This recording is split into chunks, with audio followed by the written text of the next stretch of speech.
థాయిలాండ్లో కొత్త బిజినెస్ పెడతామని వీళ్ళ దగ్గర ట్రైనింగ్ అయితే తీసుకున్నాను. మంచి చవకగా దొరుకుతాయి అన్నీ కూడా. మంచి బిజినెస్. ఇది కావాలా? 20 బాతులు.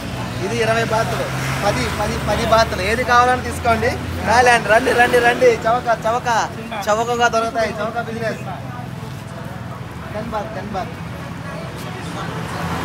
10 బాత్. ఇది 10 బాతులు. ఇది 10 బాతులు. ఇది 20 బాతులు. రావాలే తాజా పుల్లలో గుచ్చిన మాంసం. 10 బాతులు మాత్రమే. 10 బాతులు మాత్రమే. ఏది కావాలంటే అది తీసుకోండి. కేవలం 10 బాతులే. చవక. It's very cheap. రావాలి అయిపోద్ది. అసలు ఇండియన్ వాడు అమ్ముతున్నాడు. ఆంధ్ర స్పైసెస్ థాయిలాండ్లో ఒక మంచి స్టాల్ అయితే పెట్టినాడు. ఇది నాదేను. వీళ్ళందరూ నా దగ్గర వర్క్ చేస్తూ ఉంటారు. రావాలి తొందరగా వచ్చేయాలి.